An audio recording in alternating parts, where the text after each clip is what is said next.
What you doing now? So I'm going to go for a run, but I've been having a bit of a niggle with my posterior tibial, I think it's posterior tibial tendinitis, or just shin splints, but basically a pain down the back here when I run.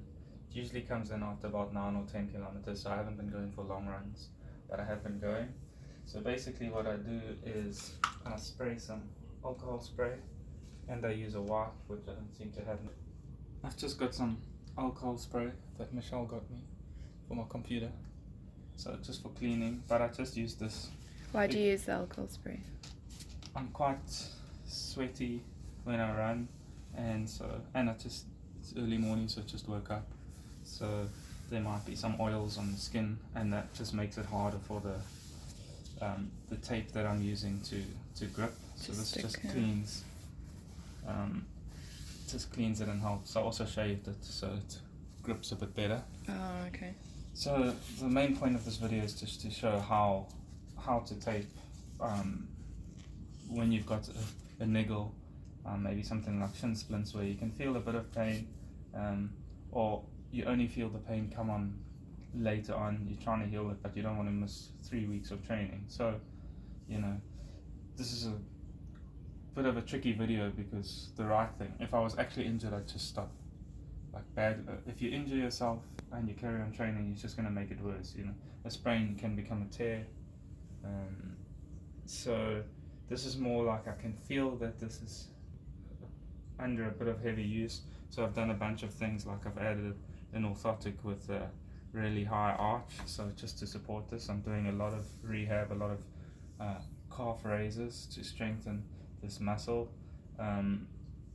It's a very tricky muscle to strengthen, so calf raises on their own don't work. There's a specific type of calf raise you need to do, and then there's different exercises that support it specifically. So if you add resistance, you can use a TheraBand, and you bring your leg in like this. That's really going to work that muscle. So that's what I'm doing. In the meantime, it's not so sore that I can't go run, as long as I don't run for very long. So just to help it a bit, I tape it. So I want to use as little money as possible. So I got this very cheap tape, kinesiology tape. It's got a lot more stretch than slightly more expensive one. So you get KT tape, you get rock tape, and then you get TheraBand kinesiology tape. So this is one of the 3 good brands, and so I use this one. Wait. So you've got the name. So this is about $10 for, I think, 16 foot, so 5 meters, and I use this one, which is a bit more elastic, to tape in this direction. But what I first do is I bring the foot up like this, and I use this cheaper material, and I bring it up around here because I use large amounts of it. And so I'm going to tape this up. What I also do is I cut around not the ready cut ones, because it's cheaper like this, and I cut the edges over here, because if you don't round it, it's easier for it to come off.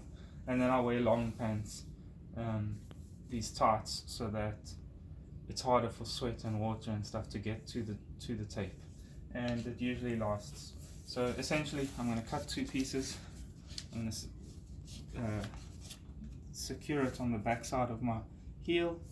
I'm going to bring it around. The stretch I use, they've got this arbitrary thing where they tear it, they pull it to some arbitrary maximum length.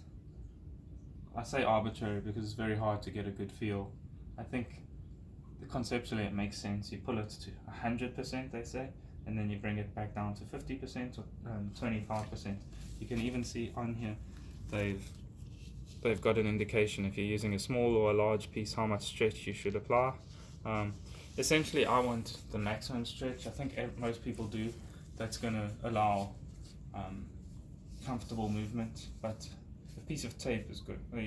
It's never going to do anything really significant compared to the loads that your muscles and even your skin, which it's attached to, feel. So really all I'm doing is adding a little small amount of support. So I'm just going to tape these up and then show you how that looks. Just pause quickly, sorry. Thanks. Oh, so you're off. It's filming now. Okay, cool. I thought it might be boring to show you how I cut it or how I measure it, but it might be interesting to some people. So you can just fast forward through.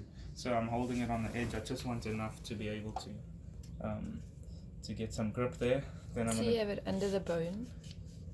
not so much the bone, but I basically am gripping somewhere, and I want to go slightly over here. I want to be the posterior tibial tendon hooks under this bone here before it wraps there. So I'm kind of mimicking that movement because that's the load that I'm trying to reduce. And then I'm also yes, the support that tendon and the muscle it attaches and inserts to. So to support it, that's kind of what I'm mimicking. And I'm going to do this twice, and I want to bring my leg up so that it's in the least tension, or in the shortest position, so that when I'm running and I feel that load, that's when this starts to add the support. And then the more expensive one, I put slightly tighter, but it does come off if you put it too tight, and I don't actually know that it helps. So anyway, so that's what I'm put over here. So anyway, that's how I'm measuring the length. It does stretch, so I'll put it over there. I want to bring it up to about here. The pain that I feel is right somewhere over here. So I don't really want to support this too much, but at least have support into where it inserts, which I think is right over there and a little bit higher. So I'll cut there, and then I'll do this twice. So I'll basically just cut the material around there, cut another piece the same length. Do you keep that piece of paper that you pull off for tomorrow so you don't need to measure it? That is a smart idea, thank you. Oh. So I'll do that. I don't okay. usually. Just round the edges a little bit, just to reduce the chances of it coming off. Also, you know, if you've got a lot of things that you need to do in the day. Today's a Sunday, and we've woken up a bit later, but during the week, you know, if you're waking up and you're trying to get your run in before work, every minute counts. So, you know, you want to do this as quickly, as effectively as possible. Sorry, I'm just going to do the exact same thing. There's no real art or science to it. Basically, I won't go the whole way around. I don't want to tighten it too much and prevent all of the flexing that all the muscles do on every single foot strike. So I'm basically going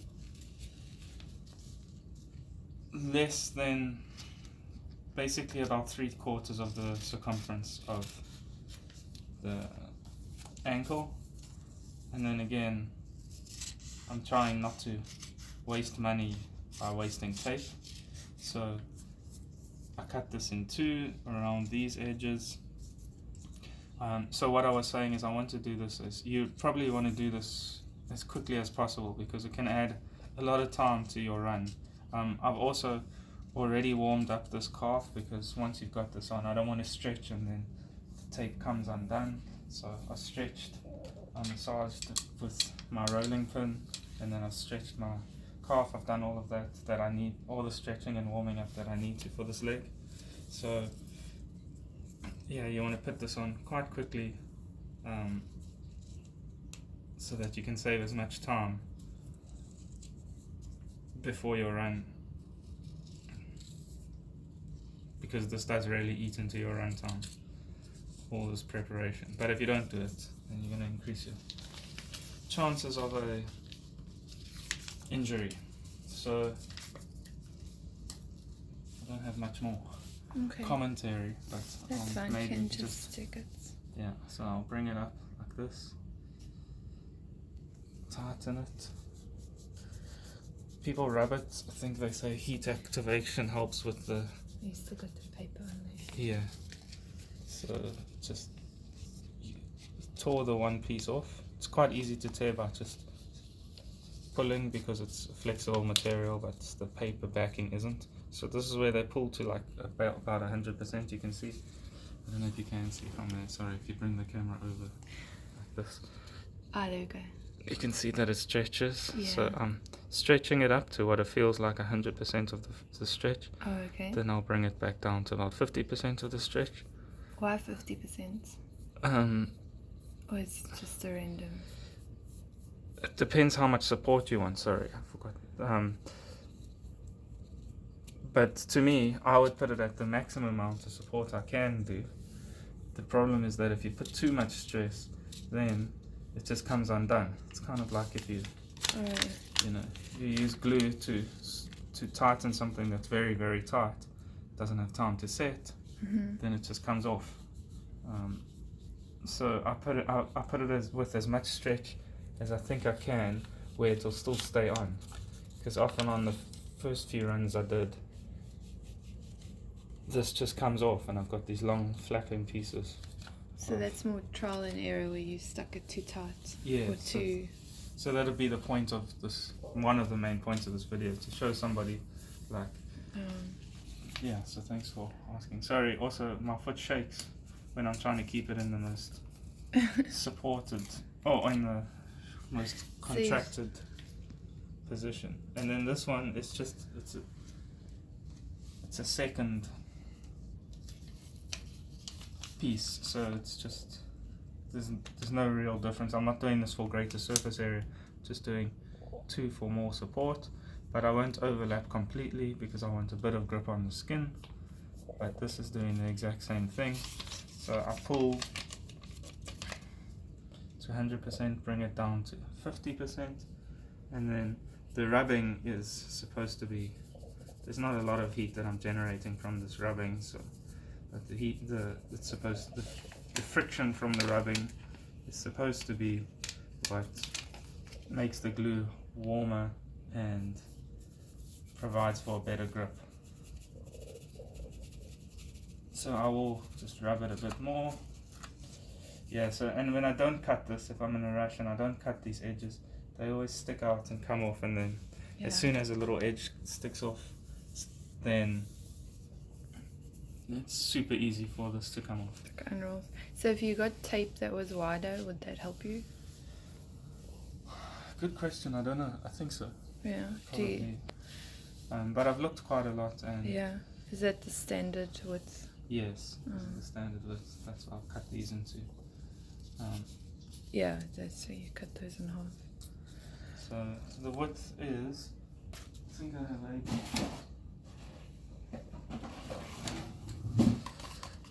the width of its standard is 2 inches. Yeah. So this width is 2 inches. But that is a good point, and I'll look for a thicker one. It also becomes a bit unwieldy when you're trying to change directions like this with a very so like what I'll feel when I'm running very short into the run, I'm going to feel like as soon as I sweat a bit that this is going to come off over here. Oh, right. Because it's sticking on the material. Yes, so the trickiest bit, that's just the contour of your leg, the difference, the change over here. So this piece comes off. That's just where you want it to be. Yes, which is a bit annoying. So this should also. Does that help the red piece? So the red piece is the stronger piece that's adding lots of tension over here, and hopefully giving support to, in the same way that you'll see like people that will lift heavy weights wear straps around their knees. They strap their knees before they lift weights. That's because that's where the stress concentration is, and they're not really trying to, the stress concentration is on the tendons around the knees, on the joint, and they don't want to be adding the load there. They're trying to be adding the load on the muscle, but essentially that's where the biggest pain is, so they support all the tendons by strapping really tight around here. So conceptually that's the same thing we're doing here, just trying to reduce a bit of the load on on the tendon as it goes through this area, because that's why I'm feeling the pain there. That's where the greatest stress is. So that's where I'm focusing the support, which is what this tape is doing. So this is just a not a quick fix, but a slight assist with niggles that you may have. For me, patellar tendinitis. Why did I say patellar tendinitis? Now I'm thinking of the knee. Posterior tibial tendinitis. So shin splints. This is the start of the shin splint. And then after each run, you want to really ice in here, massage, cross fiber massage. So the tendon goes this way, the muscle fibers go this way, and you want to rub across there, and then you want to ice at least twice a day. So that's what I'm doing. If you're not improving, there's no real point to doing this. You might as well just stop. So yeah, basically that's what it looks like.